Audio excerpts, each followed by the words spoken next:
The Language of Authority. Published by Veridian. Introduction. There is a strange paradox in human communication that most people never notice. We are taught from childhood that words exist primarily to transfer information from one person to another. We learn grammar, vocabulary, pronunciation, and writing, and through all these years of education one assumption remains untouched: language is treated as a tool for expressing thoughts. Yet anyone who has spent enough time observing conversations begins to realize that language does far more than that. Every sentence carries an invisible message about the person who speaks it. Long before people evaluate whether an idea is intelligent, useful, or correct, they begin forming conclusions about the speaker. They decide whether this person should be listened to carefully, challenged immediately, ignored completely, or followed without resistance. These judgments often happen within seconds, and language plays a larger role in this process than most people imagine. If two individuals express the same idea using different language patterns, the reaction they receive can be dramatically different. One person may sound convincing, competent, and trustworthy, while the other appears uncertain despite possessing identical knowledge. The information remains the same, yet the social outcome changes. This observation raises an uncomfortable question. If people truly value logic and facts above everything else, why does the form of communication matter so much? Why do some individuals naturally attract attention whenever they speak while others struggle to be heard even when they are right? The answer lies in the hidden function of language. Human beings do not use words merely to exchange information. They also use words to establish social positions. Every conversation contains an invisible negotiation of status. Sometimes this negotiation is obvious. A manager speaks to an employee. A teacher speaks to a student. A customer speaks to a salesperson. In these situations, formal roles already exist. However, the same process occurs between strangers, friends, family members, and even romantic partners. The hierarchy may be temporary, subtle, and constantly changing, but it is almost always present. People are continuously sending signals that reveal how they perceive themselves and how they expect others to perceive them. Most individuals are unaware of these signals because they focus entirely on the content of speech. They think authority comes from achievements, titles, wealth, experience, or expertise. While these factors certainly matter, they do not explain why authority can appear instantly in some situations and disappear completely in others. A highly educated professional can enter a room and sound insecure within 30 seconds. Meanwhile, someone with far less expertise can create an impression of competence almost immediately. The difference is often hidden inside seemingly insignificant linguistic choices that most listeners never consciously notice.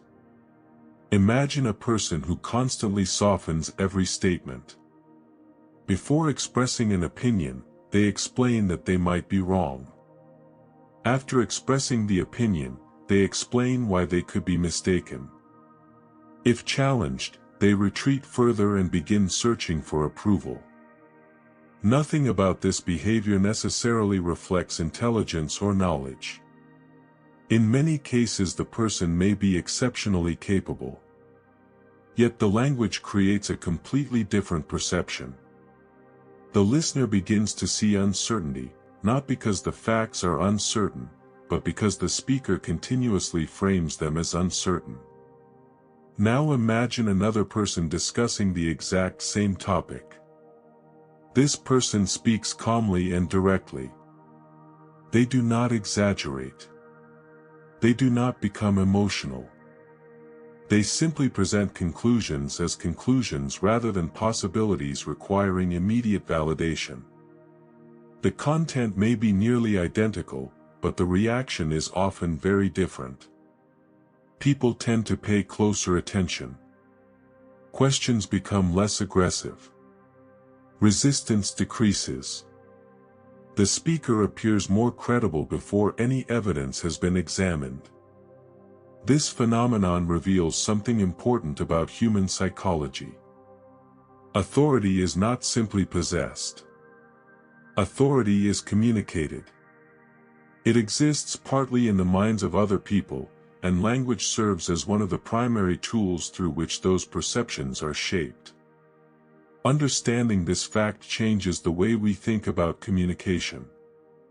Instead of viewing words solely as carriers of information, we begin recognizing them as instruments that influence social reality itself. Many people dislike this idea because it feels unfair. We want to believe that truth naturally wins. We want to believe that the strongest argument automatically receives the greatest attention. Yet everyday experience suggests otherwise. Brilliant ideas are ignored every day. Weak ideas gain support every day. Knowledge alone does not guarantee influence. Before people evaluate information, they often evaluate the source. Language helps them make that evaluation. The purpose of this book is not to teach manipulation. It is not about pretending to be someone you are not. Nor is it about dominating conversations through aggression or intimidation. Genuine authority has very little to do with being loud, forceful, or controlling. In fact, the strongest authority often appears surprisingly calm. It does not need constant validation because it does not depend on constant validation. Real authority is reflected in clarity, precision, composure, and certainty. These qualities become visible through language long before they become visible through actions. As we move through the chapters ahead, we will explore the hidden structures that separate authoritative language from ordinary language. Many of these patterns are so common that once you notice them, you will begin hearing them everywhere, in business meetings, interviews, political debates, sales conversations, social gatherings, and personal relationships. You will discover that authority is often built through small linguistic decisions that appear insignificant in isolation but become powerful when repeated consistently over time. The most surprising lesson may be that authority is not reserved for a special group of people. It is not a gift granted at birth. It is not something locked behind wealth, fame, or social status. Authority is often the result of communication habits. Some habits weaken perception. Others strengthen it. Most people adopt these habits unconsciously and spend years wondering why they receive certain reactions from the world. Once these patterns become visible, however, they can no longer remain invisible. Language is never just language. Every sentence tells a story about the speaker. Every conversation becomes a stage upon which perceptions are created, reinforced, challenged, and transformed. The individuals who understand this reality gain access to a hidden layer of communication that most people never see. They learn that words do not merely describe reality. Under the right conditions, words help create it. And that is where our exploration begins. Chapter 1: The Invisible Negotiation. One of the most misunderstood aspects of authority is the belief that it belongs exclusively to certain people. Many assume that authority is something attached to a position, a title, a level of wealth, or a particular social role. A manager has authority because they manage people. A business owner has authority because they own a company. A professor has authority because they teach at a university. While these forms of authority certainly exist, they represent only the visible side of a much larger phenomenon. Beneath every formal hierarchy lies another hierarchy that is constantly forming and reforming itself through everyday interactions. This hidden hierarchy often determines who gets listened to, whose opinions carry weight, whose suggestions become decisions, and whose presence changes the atmosphere of a room. What makes this hierarchy particularly fascinating is that it frequently emerges between people who officially stand on equal ground. Imagine two colleagues attending the same meeting. Neither supervises the other. Their salaries are similar, their experience levels are comparable, and neither possesses any formal power over the other. Yet after only a few minutes of discussion, a subtle difference often begins to emerge. When one of them speaks, people turn their attention toward the conversation. Questions are asked with genuine interest. Suggestions are considered seriously. When the other speaks, interruptions appear more frequently, ideas receive less attention, and proposals are often revisited only after someone else repeats them. The difference cannot be explained by hierarchy because no formal hierarchy exists between them. It cannot always be explained by competence either, because the less influential individual may actually possess greater expertise. Something else is shaping the interaction. Most people assume these outcomes are determined by personality. They believe some individuals are naturally charismatic while others simply are not. This explanation is attractive because it appears simple, but it overlooks an important reality. What many people call charisma is often the visible result of communication habits that have been practiced for years. Those habits become so automatic that they appear natural. The speaker does not consciously think about them, and neither does the audience. Yet the effects remain remarkably consistent. Certain patterns of language encourage people to perceive confidence, competence, and leadership, while other patterns encourage people to perceive hesitation, uncertainty, or dependence. The words themselves may not seem particularly important, but over the course of a conversation they create a framework through which everything else is interpreted. This process begins much earlier than most people realize. Before listeners evaluate the quality of an idea, they unconsciously evaluate the person presenting it. Human beings are constantly searching for signals that help them determine how much trust to place in another person's perspective. This tendency developed for practical reasons. Life would become exhausting if every statement required the same level of analysis. Instead, the brain relies on shortcuts. It looks for indicators that suggest whether a speaker is likely to know what they are talking about. Language becomes one of the richest sources of those indicators because it reveals something deeper than information. It reveals the speaker's relationship with their own thoughts. Consider how differently an idea feels when presented with certainty compared to when it is surrounded by hesitation. The content may remain identical, yet the listener experiences it differently. A person who constantly qualifies their statements, apologizes before expressing opinions, or seeks approval immediately after speaking sends an unintended message. They may believe they are being polite, careful, or humble, but listeners often interpret the behavior as uncertainty. This does not happen because people consciously decide to judge the speaker. It happens because language functions as evidence. If someone repeatedly behaves as though their ideas require permission before being heard, others begin treating those ideas as if they require permission as well. What makes this particularly interesting is that the habit is often strongest among intelligent people. Individuals who think deeply tend to recognize complexity.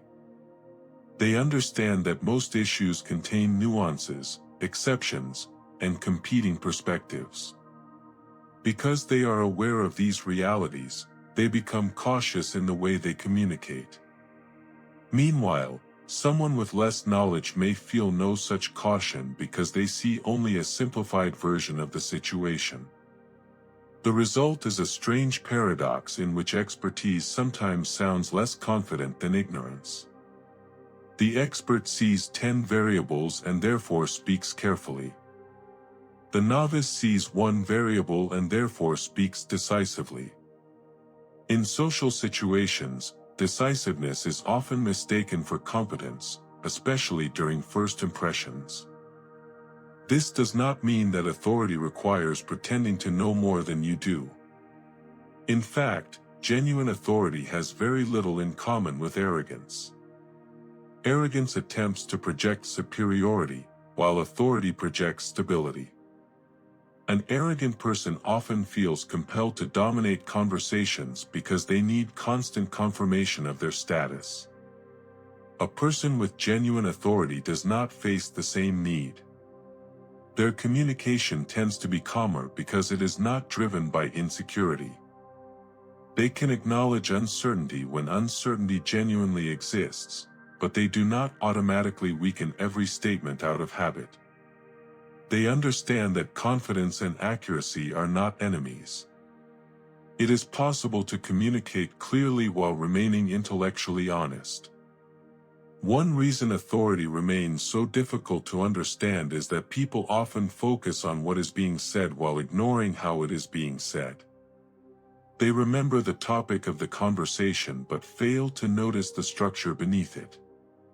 Yet the structure is often where authority is created. Two people may express identical conclusions while producing completely different reactions from their audience. One speaker presents the conclusion as a natural observation and moves forward. The other surrounds the same conclusion with explanations, disclaimers, and defenses before anyone has challenged it.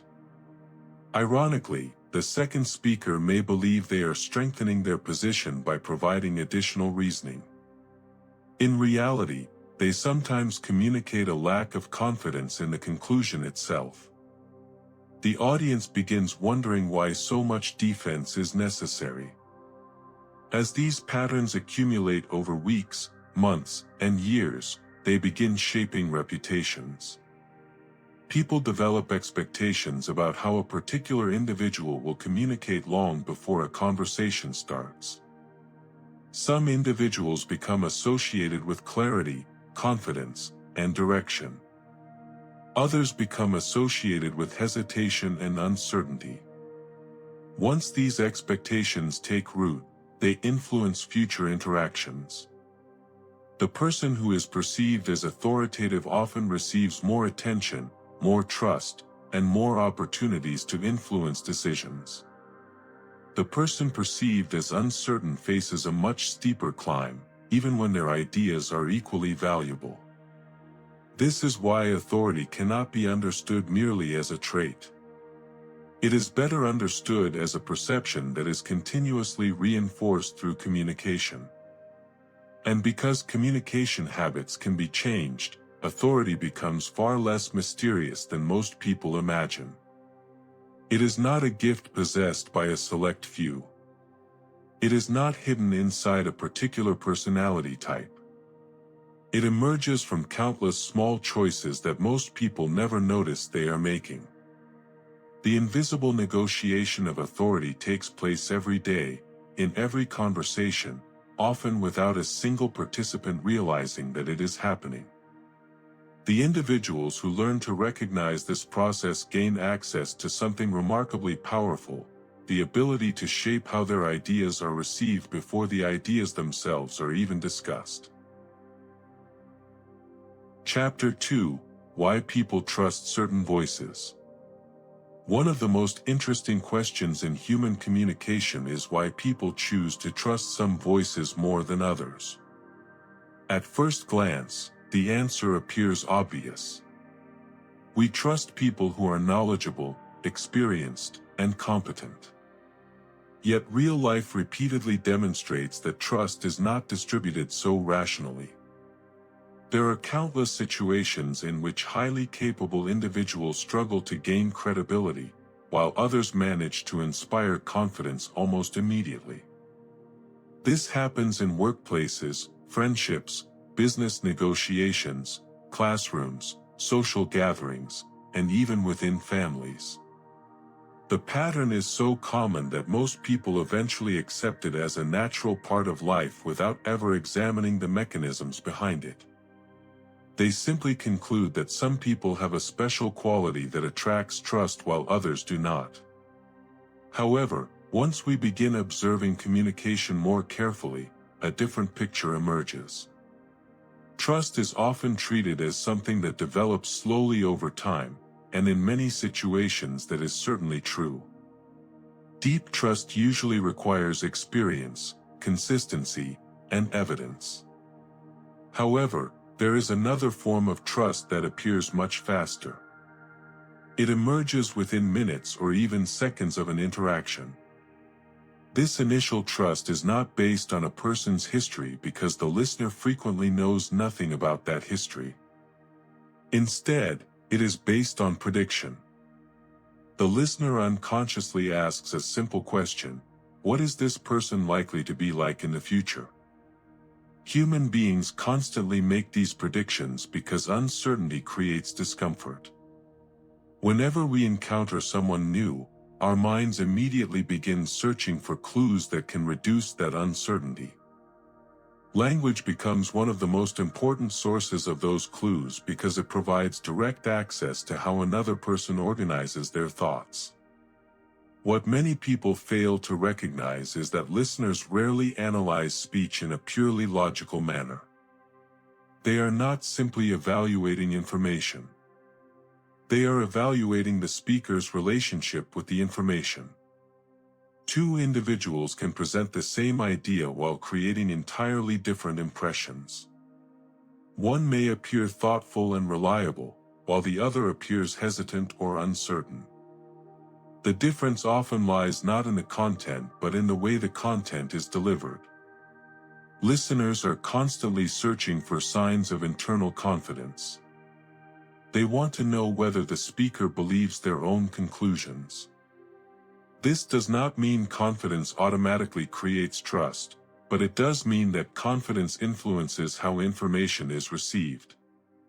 The relationship between confidence and trust is complicated because people often misunderstand confidence itself. Many assume confidence means speaking loudly, dominating conversations, or expressing absolute certainty about everything. In reality, these behaviors frequently produce the opposite effect. Excessive certainty can appear defensive. Overly aggressive communication can create suspicion. Genuine confidence tends to be quieter.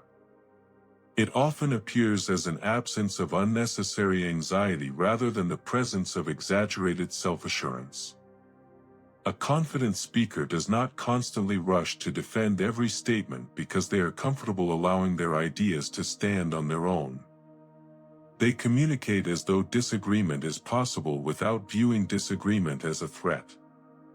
This distinction becomes important because listeners are surprisingly sensitive to signs of insecurity.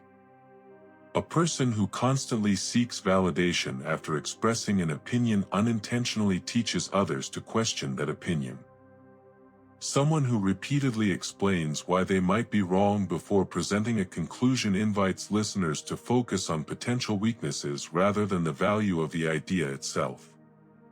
Ironically, many people adopt these habits because they want to appear humble and intelligent. They believe that displaying uncertainty demonstrates sophistication. In some situations it does. The problem arises when caution becomes the default setting for every interaction. What begins as intellectual humility gradually transforms into a communication pattern that weakens credibility. The challenge is that human beings are not only evaluating what is true. They are also evaluating what feels safe to trust. From an evolutionary perspective, this makes perfect sense. For most of human history, survival depended on making quick judgments about who could provide useful guidance.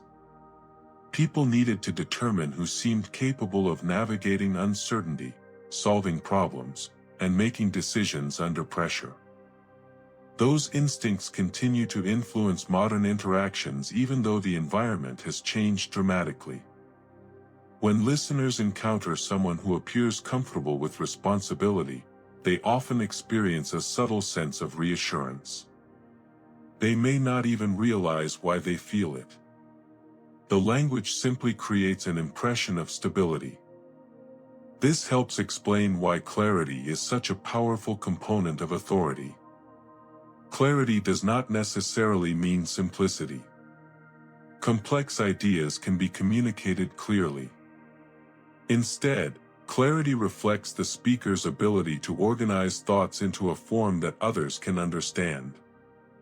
When someone communicates with clarity, listeners feel that the speaker has already done the difficult work of thinking through the problem. The information arrives in a structured and manageable form. As a result, trust increases because confusion decreases.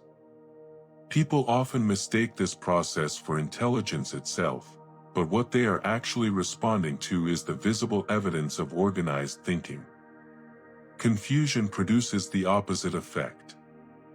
When communication feels disorganized, listeners begin questioning whether the speaker truly understands the subject. This reaction is not always fair because some highly intelligent individuals struggle to communicate effectively. Nevertheless, perception follows its own rules. If a speaker cannot guide others through their reasoning, listeners often assume the reasoning itself is weak. The ability to communicate clearly therefore becomes inseparable from the ability to inspire trust. Knowledge hidden behind confusion rarely receives the recognition it deserves. Another factor that shapes trust is consistency. People pay close attention to whether language remains stable across different situations. A person who constantly changes their position, adjusts their confidence level to match the audience, or contradicts themselves without explanation gradually becomes more difficult to trust. Consistency signals that the speaker possesses an internal framework guiding their decisions. This does not mean refusing to change one's mind. In fact, thoughtful people revise their beliefs regularly when presented with new evidence. The difference is that these changes occur within a coherent structure rather than appearing random. Listeners are often willing to accept changing conclusions if they can understand the reasoning behind them. Authority grows naturally when trust and consistency begin reinforcing each other. As people repeatedly encounter someone whose communication feels clear, stable, and confident, they stop evaluating every statement from scratch. Instead, a reputation begins to form. Future interactions become easier because credibility has already been established. This is one reason authoritative individuals often appear to influence others effortlessly. What observers see as effortless influence is frequently the result of countless previous interactions that built trust over time. The authority seems spontaneous only because the foundation remains invisible. Perhaps the most surprising aspect of trust is that it often depends less on certainty than on composure. Many people assume authoritative speakers project confidence because they never experience doubt. In reality, everyone experiences doubt. The difference lies in how they respond to it. Some individuals allow uncertainty to dominate their communication. Others acknowledge uncertainty without allowing it to control the conversation. They remain calm while navigating incomplete information, and that calmness itself becomes a source of credibility. Listeners begin associating them with stability because they do not appear overwhelmed by complexity. As these patterns accumulate, a powerful cycle begins to emerge. Clear communication creates trust. Trust increases attention. Increased attention makes ideas more influential. Successful influence reinforces credibility, which generates even greater trust in future interactions. Most people focus exclusively on the final stage of this process.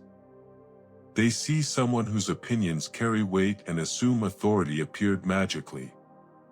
What they fail to see is the chain of communication habits that gradually produce that outcome. Understanding this process changes the way we think about authority. Authority is not merely the ability to convince others. It begins much earlier, at the moment people decide whether a voice deserves serious consideration. Before influence becomes possible, trust must exist. Before trust exists, listeners must perceive evidence that the speaker is capable of guiding them through uncertainty. Language becomes the bridge connecting those perceptions to reality. Every conversation contributes to that bridge. Every interaction either strengthens it or weakens it. Over time, the voices people trust most are rarely the voices that shout the loudest. They are the voices that consistently communicate clarity, composure, and confidence in a way that makes uncertainty feel a little easier to navigate. Chapter 3. The Hidden Cost of Weak Language.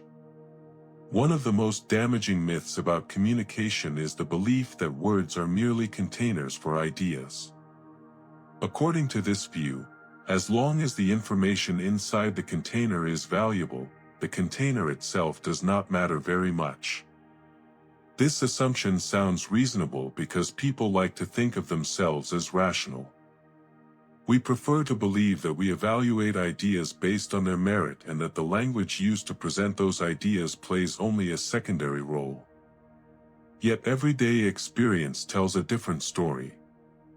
The same proposal can receive enthusiasm from one audience and indifference from another.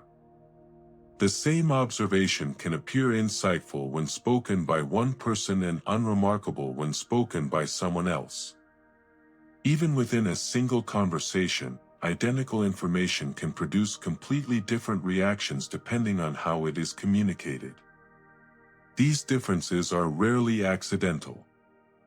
They emerge because language influences perception long before listeners have finished evaluating the actual content of what is being said.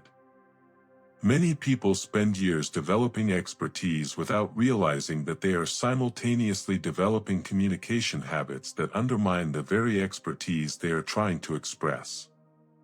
These habits often appear harmless because they are socially accepted. In some environments they are even encouraged. People are taught to avoid appearing arrogant, to soften their opinions, to be careful not to offend anyone, and to remain constantly aware of how their words might be interpreted. While these intentions are understandable, they sometimes create an unexpected problem. In the effort to avoid appearing overly confident, individuals gradually learn to present themselves as less confident than they actually are. What begins as politeness slowly becomes hesitation, and what begins as humility eventually transforms into self-minimization. This transformation rarely happens consciously.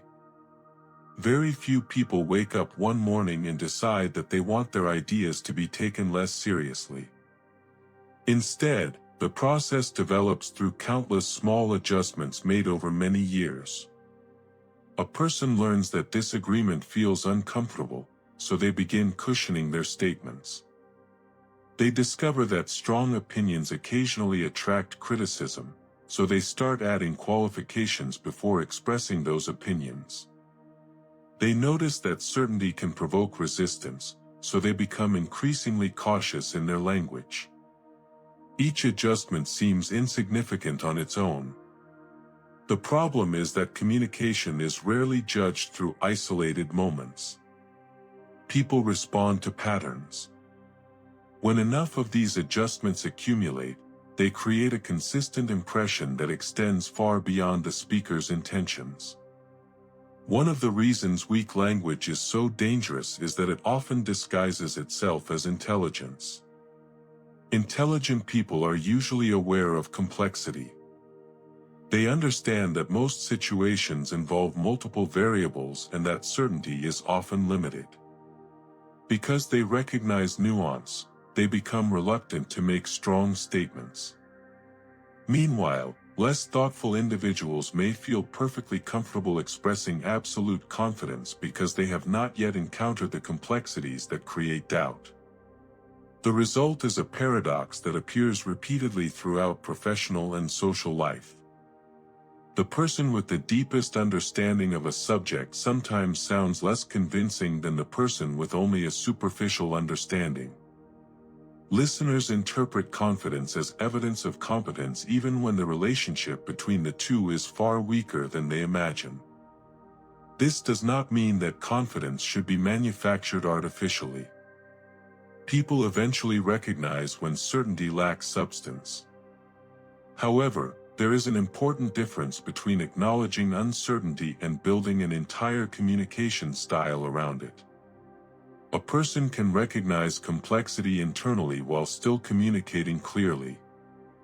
In fact, the ability to do so is one of the defining characteristics of authority.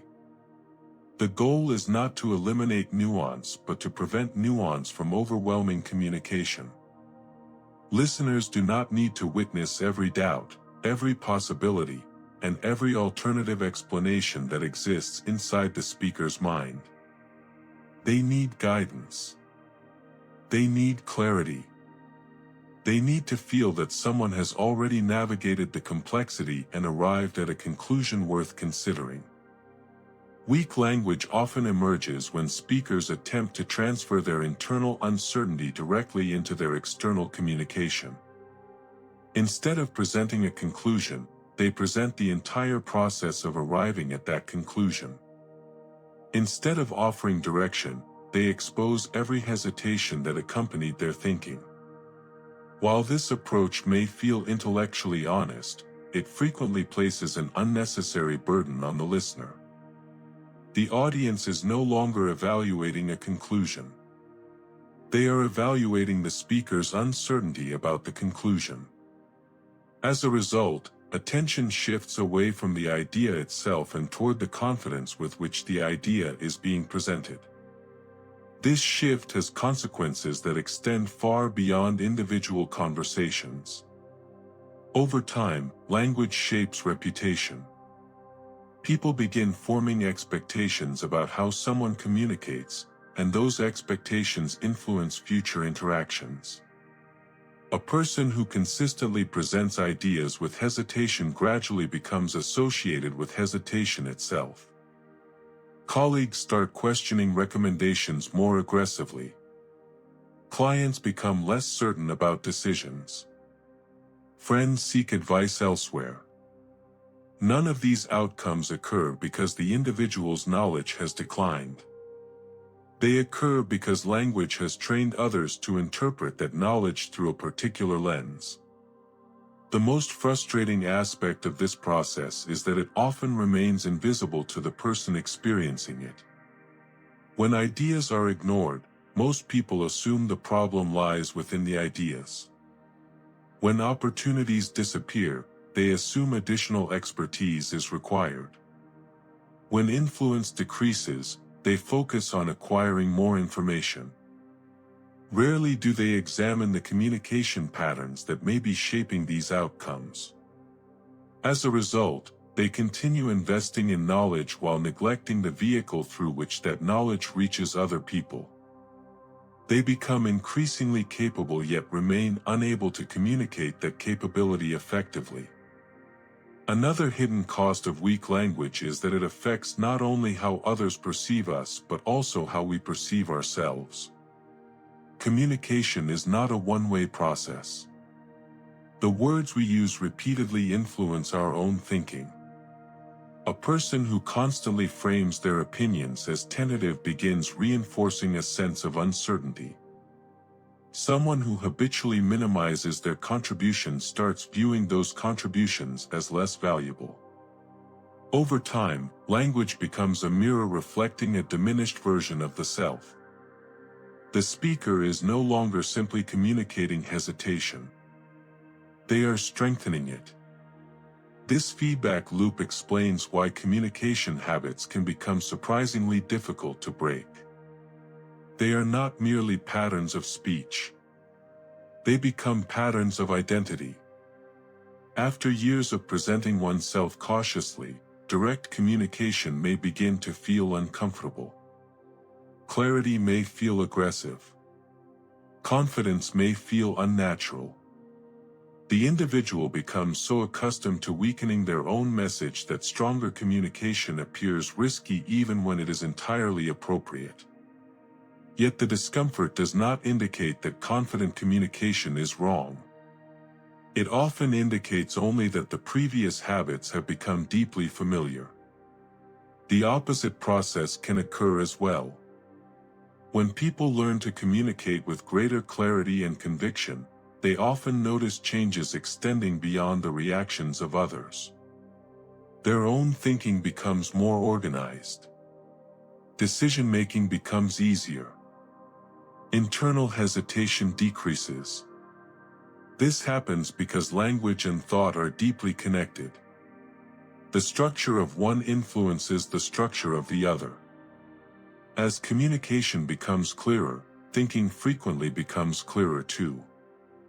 Authority therefore develops not only as a social phenomenon but also as a psychological one. What makes all of this particularly important is that authority is rarely granted through a single dramatic moment. It accumulates gradually through thousands of ordinary interactions. Every conversation teaches people something about how seriously they should take our perspective. Every exchange contributes to a larger impression. Weak language may not seem costly in a single discussion, just as a small leak may not seem dangerous on a single day. The problem emerges over time. Tiny losses of credibility accumulate. Small moments of hesitation shape larger perceptions. Eventually, people respond not to individual statements but to the reputation those statements have created. For this reason, understanding weak language is not merely about improving communication. It is about recognizing how subtle habits shape entire social realities. Many people believe they are presenting their ideas honestly when, in fact, they are presenting diminished versions of those ideas. They are not being judged solely on what they know. They are being judged on how confidently they appear to stand behind what they know. Once this reality becomes visible, it becomes difficult to ignore. The language people use every day is not simply describing their thoughts. It is actively shaping how those thoughts are received, remembered, and valued by the world around them. Chapter 4. Speaking as if you belong. One of the most subtle differences between people who naturally command respect and those who struggle to be taken seriously has very little to do with intelligence, education, appearance, or even experience. It often comes down to a psychological distinction that becomes visible through language. Some people enter conversations as if they belong there, while others enter conversations as if they must first earn the right to participate. The difference may sound minor, but its effects can be observed almost everywhere. It appears in meetings, negotiations, interviews, friendships, social gatherings, and countless everyday interactions. In many cases, the outcome of a conversation begins taking shape long before any significant idea has been exchanged because the participants are already communicating different assumptions about their place within the interaction. Most people are unaware that they carry these assumptions into conversations. They focus on what they want to say, not on the underlying attitude from which their words emerge. Yet listeners are remarkably sensitive to these deeper signals. Human beings constantly evaluate not only the content of communication but also the position from which that communication is delivered. A person who speaks as though their contribution has value creates a very different impression from someone who speaks as though their contribution requires approval before it can be considered. The actual information may be identical, but the psychological frame surrounding that information changes how it is received. This phenomenon becomes easier to understand when we recognize that every social interaction contains an element of uncertainty. Whenever people enter a room, join a discussion, or meet someone for the first time, there is an unspoken question in the background. How much space am I allowed to occupy here? Some individuals answer that question almost automatically. They assume their presence is legitimate. They assume they have something worth contributing. They do not view participation as a privilege granted by others but as a natural part of the interaction itself. Because this assumption feels normal to them, it becomes visible in their communication. Their words arrive without unnecessary hesitation. Their opinions appear without excessive preparation. Their questions sound genuine rather than apologetic. Others approach the same situations differently. They may possess equal or even greater knowledge, but they behave as though they are guests in every conversation. Before expressing an idea, they search for signs that the idea will be welcomed. Before disagreeing, they look for reassurance that disagreement will be tolerated. Before making a suggestion, they mentally prepare for rejection. None of this necessarily happens at a conscious level. In many cases it is simply the result of years spent adapting to social environments that rewarded caution. Over time, caution becomes a default communication style. The individual learns to approach every interaction from a defensive position, and that position gradually becomes visible through language. The consequences are often larger than people realize. When someone consistently communicates from a position of caution, listeners begin responding to that caution. They interrupt more frequently. They challenge ideas more aggressively. They hesitate to place trust in recommendations. The speaker may interpret these reactions as evidence that they need additional expertise or stronger arguments, but the real issue often lies elsewhere. The interaction is being shaped by expectations. If a person behaves as though their ideas require validation, others unconsciously begin treating those ideas as if validation is necessary. What makes this dynamic particularly interesting is that the opposite process also occurs. Individuals who communicate from a position of belonging often receive positive reactions before they have fully demonstrated their competence. Their suggestions are considered more carefully. Their observations receive greater attention. Their confidence encourages others to assume that confidence is justified. This does not mean listeners are irrational. Rather, it reflects the reality that people constantly rely on signals when making social judgments. Confidence, when expressed calmly and naturally, functions as one of those signals. Many people misunderstand this point because they associate authority with dominance.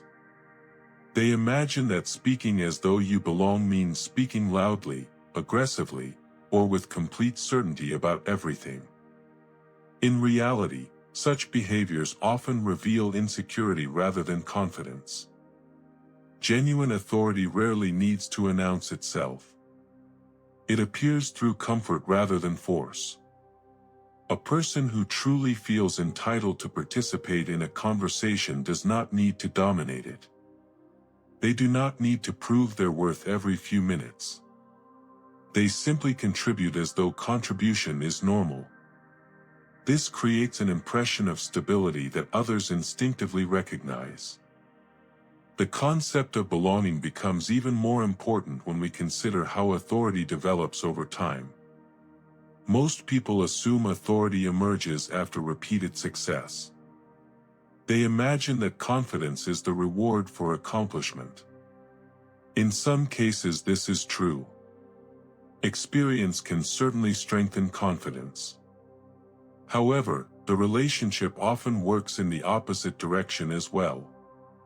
People who communicate as though they belong frequently gain access to opportunities that reinforce that belief.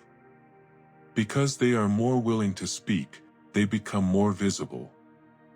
Because they are more visible, they attract greater attention. Because they attract greater attention, they receive more opportunities to demonstrate competence. Gradually, what began as a communication pattern evolves into a self-reinforcing cycle. Meanwhile, equally capable individuals may remain overlooked because they communicate from a position of uncertainty. Their ideas arrive more cautiously. Their contributions receive less attention. Fewer opportunities emerge. Over time, they may conclude that the world rewards confidence over competence.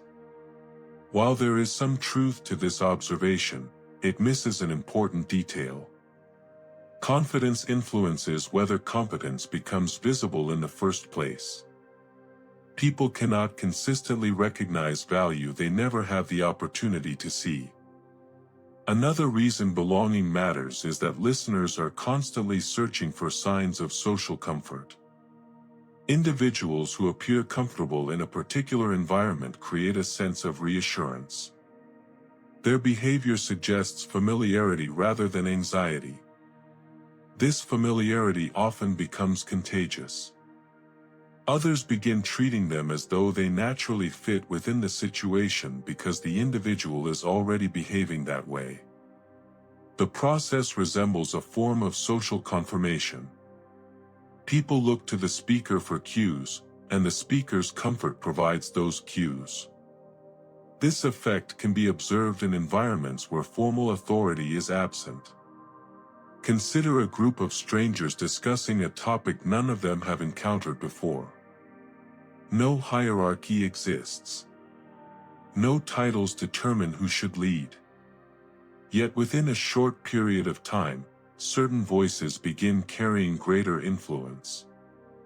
While expertise may play a role, influence often emerges before expertise can be verified. Participants respond to subtle indicators of confidence, clarity, and comfort. The individuals who appear most at ease with participation frequently become central figures in the conversation. Others begin orienting themselves around those voices even when objective evidence for doing so remains limited. The ability to speak as though you belong therefore has little to do with pretending. It is not about creating a false image or manufacturing confidence that does not exist. Instead, it involves recognizing a simple reality that many people overlook. Participation is not something that must constantly be earned from the beginning. In most situations, participation is already available. The conversation is happening. The room has been entered. The opportunity exists. The question is whether a person behaves as though they have a legitimate place within it. When people finally understand this distinction, many of their communication habits begin to change naturally. They stop treating every opinion as a request for approval. They stop viewing every disagreement as a threat. They stop assuming that confidence must be justified before it can be expressed. Instead, they begin communicating from a position that reflects the value they already possess. The result is not arrogance, because arrogance depends on superiority. Rather, it is a quiet acceptance of legitimacy. Authority often appears mysterious because observers focus on the visible outcome rather than the invisible assumption beneath it. They see someone whose ideas are respected and conclude that respect created confidence. Sometimes the opposite is closer to the truth. The individual learned to communicate as though their presence was legitimate, and that communication gradually taught others to see it the same way. In this sense, authority begins not when other people decide that we belong, but when we stop communicating as though we do not. Chapter 5. The Calm Voice and the Power of Restraint. When people imagine authority, they often picture intensity. They imagine powerful speeches, dramatic moments, commanding personalities, and individuals who seem capable of overwhelming a room through force of character alone. Popular culture has reinforced this image for decades, creating the impression that authority belongs to those who speak the loudest, react the fastest, and display the strongest emotions. Yet real life repeatedly reveals a very different pattern. Some of the most influential individuals in any environment are not particularly loud, dramatic, or emotionally expressive. In fact, they often appear surprisingly calm. While others rush to fill silence, they seem comfortable allowing silence to exist. While others react immediately to challenges, they appear willing to wait before responding. While others become increasingly animated as disagreements intensify, they often remain remarkably composed. This difference is not accidental. It reflects one of the most overlooked aspects of authority, the ability to exercise restraint. Restraint is rarely celebrated because it does not attract attention in the way more visible forms of behavior do. People notice strong reactions far more easily than controlled ones. They remember emotional outbursts, passionate arguments, and dramatic confrontations. Calmness, by contrast, often operates quietly in the background. Yet calmness influences perception in profound ways because it communicates something that listeners instinctively value. It suggests that the speaker is not controlled by the immediate pressures of the moment. Whether consciously or unconsciously, people associate composure with stability, and stability has always been closely connected to authority. The reason for this connection becomes clearer when we consider how human beings interpret behavior under pressure. Most social interactions involve some degree of uncertainty. A disagreement emerges, a difficult question appears, an unexpected challenge arises, or a decision must be made without complete information. During these moments, people begin paying close attention to reactions.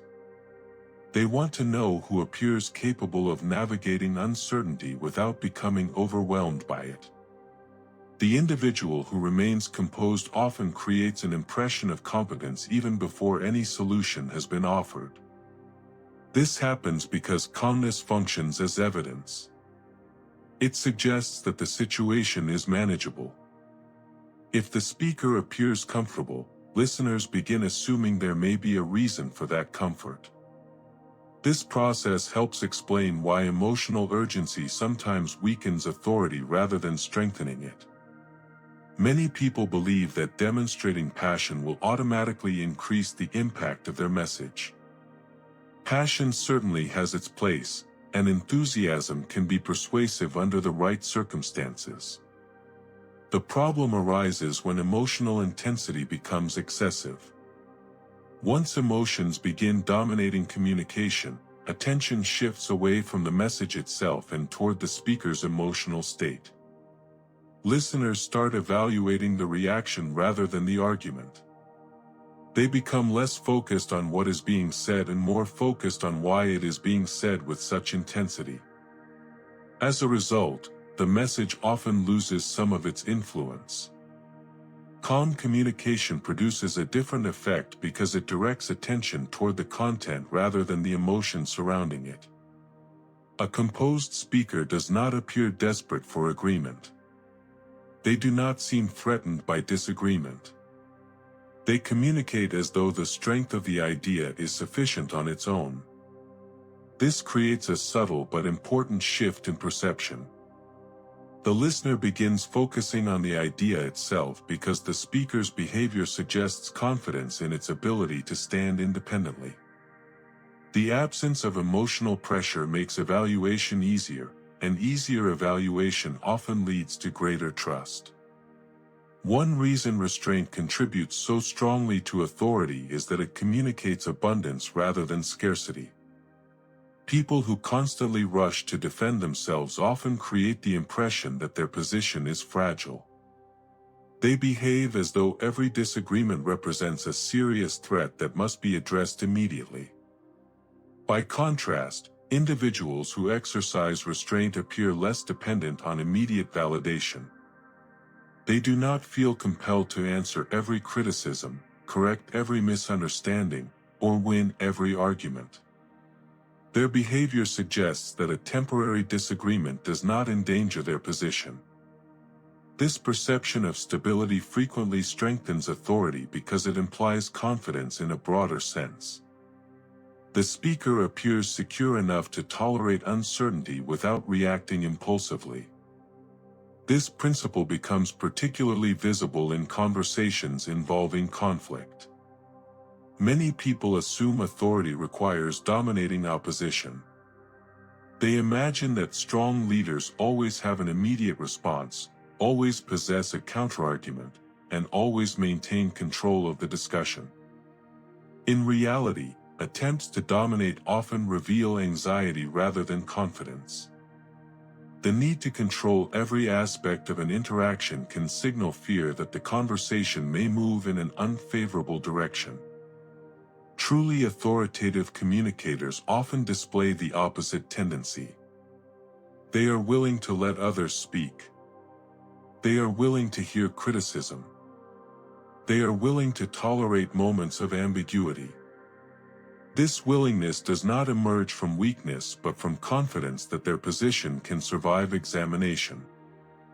The ability to remain calm also influences how language itself is perceived. When people become emotionally reactive, their communication often becomes less precise. They interrupt their own thoughts, speak more quickly, and devote increasing attention to defending themselves rather than expressing ideas clearly. As a result, the structure of their communication begins to deteriorate. Calm speakers generally avoid this problem because composure allows them to maintain clarity even when conversations become difficult. Their thoughts remain organized, which in turn makes their communication easier to follow. Listeners frequently interpret this clarity as evidence of competence because organized communication suggests organized thinking.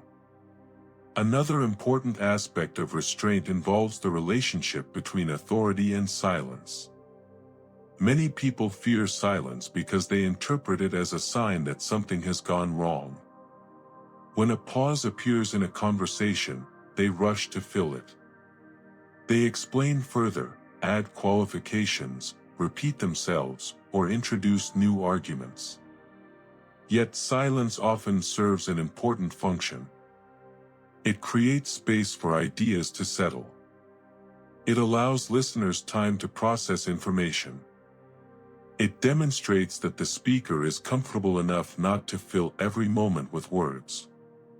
In this sense, silence can communicate confidence more effectively than constant explanation. A person who feels secure in their message rarely needs to overwhelm the conversation with additional language. The same principle applies to decision-making. Individuals who possess authority often project a sense of patience that others find reassuring. This does not mean they avoid decisions. Rather, they avoid appearing rushed by every immediate pressure. Their behavior suggests that they are evaluating the situation rather than reacting to it. This distinction matters because people tend to trust judgment more than impulse. They want to believe that decisions emerge from thoughtful consideration rather than emotional momentum. Calmness becomes evidence that such consideration is taking place. Perhaps the most interesting aspect of restraint is that it is frequently misunderstood by those who do not possess it. Calm communicators are sometimes mistaken for passive individuals. Their composure may be interpreted as a lack of ambition or intensity. Yet over time the opposite often proves true. Because they are not constantly distracted by emotional reactions, they preserve energy for what matters most. They choose their words more carefully. They engage in fewer unnecessary conflicts. They focus attention where attention produces the greatest results. What appears passive on the surface often reflects a highly deliberate form of self-control. As authority develops, this quality becomes increasingly important. The more influence a person gains, the more opportunities they encounter to react impulsively. Criticism becomes more visible. Expectations become higher. Pressure increases. Under such conditions, the ability to remain composed transforms from a useful skill into a defining characteristic. People begin associating authority not with force but with steadiness. They trust individuals who appear capable of remaining clear-headed when circumstances become difficult. This understanding challenges many popular assumptions about power and influence. Authority does not necessarily grow louder as it becomes stronger. In many cases, it becomes quieter. Not because it has less to say, but because it no longer feels compelled to prove itself constantly. The need for continuous demonstration gradually disappears. Confidence becomes less visible yet more convincing. The individual learns that influence does not always come from adding more words, displaying more emotion, or exerting more pressure. Sometimes it emerges from the opposite approach. Sometimes authority becomes most visible when a person demonstrates that they are capable of restraint, even when everyone around them is surrendering to reaction. In those moments, calmness ceases to be merely a personality trait and becomes a form of communication in its own right, quietly teaching others that stability is often more persuasive than force. Conclusion. Throughout this book we have explored authority not as a title, a position, or a privilege granted by society, but as a pattern of communication that shapes the way people perceive us long before they fully understand who we are. This distinction is important because many individuals spend years chasing external symbols of authority while overlooking the daily habits that either strengthen or weaken their presence in the eyes of others. They focus on accumulating credentials, experience, and accomplishments, believing that recognition will naturally follow. Sometimes it does. Yet countless capable people discover that achievement alone does not guarantee influence. Knowledge does not automatically create trust. Expertise does not automatically create attention. Competence does not automatically create respect. Before any of these qualities can have their full impact, they must first pass through the filter of perception, and language plays a central role in shaping that filter. The deeper we examine human interaction, the clearer it becomes that authority is not something that suddenly appears at a particular moment in life. It is built gradually through thousands of ordinary conversations that seem insignificant while they are happening. Every discussion, every meeting, every question, every disagreement contributes to an ongoing process through which people learn how seriously to take our perspective. Most of these judgments occur beneath conscious awareness. People rarely announce that they have decided to trust someone more or less than before. Instead, perceptions evolve quietly. They accumulate over time. A pattern begins to form, and eventually that pattern becomes a reputation. One of the most surprising discoveries for many people is that authority has less to do with dominance than with stability. Popular culture often associates authority with forceful personalities, dramatic speeches, and individuals who seem capable of controlling every situation. Yet genuine authority rarely operates in such an obvious manner. More often, it reveals itself through clarity, consistency, composure, and confidence. The authoritative individual is not necessarily the loudest person in the room. In many situations, they are not even the most talkative. Their influence comes from something deeper. People sense that their words emerge from an organized mind rather than a reactive one. They appear comfortable with responsibility, comfortable with uncertainty, and comfortable with the possibility of disagreement. This comfort creates trust because it suggests that their behavior is guided by something more reliable than the emotions of the moment. Understanding this principle changes the way we think about communication. Instead of viewing language as a simple tool for transferring information, we begin to recognize it as a mechanism for shaping perception. The words we choose do more than communicate ideas. They communicate our relationship with those ideas. They reveal whether we trust our own conclusions, whether we believe our contributions have value, and whether we feel entitled to occupy space within a conversation. These signals are often subtle, yet their cumulative effect can be enormous. Over months and years they influence careers, relationships, opportunities, and social standing in ways that few people fully appreciate. At the same time, recognizing the power of language should not lead us toward performance or artificial behavior. The purpose of authority is not to create an illusion. It is not about pretending to possess knowledge we do not have or projecting confidence that lacks substance. Such approaches may produce temporary results, but they rarely survive prolonged exposure to reality. Authentic authority emerges when communication accurately reflects genuine competence, clear thinking, and self-respect. The goal is not to become someone else. The goal is to stop undermining who we already are. This distinction matters because many people mistakenly assume that confidence requires exaggeration. They fear that speaking clearly will make them appear arrogant or that expressing conviction will somehow diminish their humility. In reality, confidence and humility are not opposites. A person can recognize the limits of their knowledge while still communicating with clarity. They can remain open to correction without presenting every thought as though it requires permission to exist. The strongest communicators often understand this balance intuitively.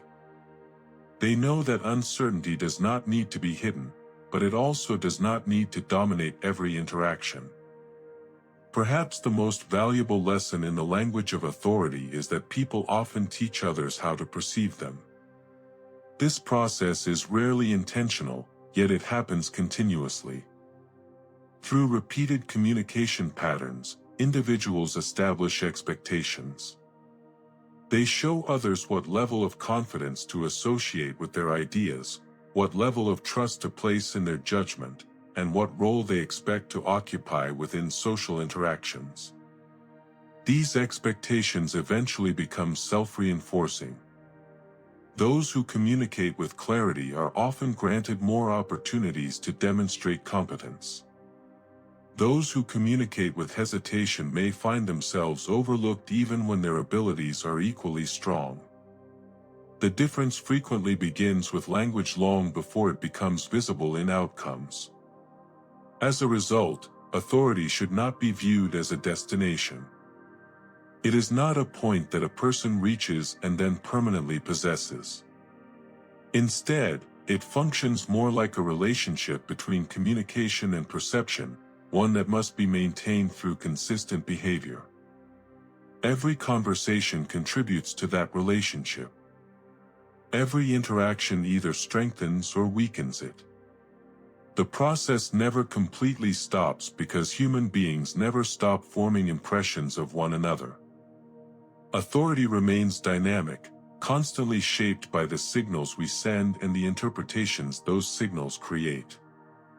The irony is that many people search for complex strategies to become more influential when the foundation often lies in something far simpler. It lies in learning to communicate without unnecessary hesitation, without constant self-minimization, and without the habit of weakening ideas before they have even been expressed. It lies in recognizing that value does not become more valuable when it apologizes for itself. It lies in understanding that clarity is not arrogance, that composure is not passivity, and that confidence does not require aggression. In the end, the language of authority is not really about controlling other people. It is about controlling the signals we send to the world. It is about ensuring that our communication reflects the strength of our thinking rather than the fears that sometimes accompany it. When that alignment begins to occur, people often notice something surprising. They do not become different individuals. Their knowledge remains the same. Their experience remains the same. Their abilities remain the same. Yet the way others respond to those abilities begins to change. And perhaps that is the most important realization of all. Authority is often not the result of becoming more.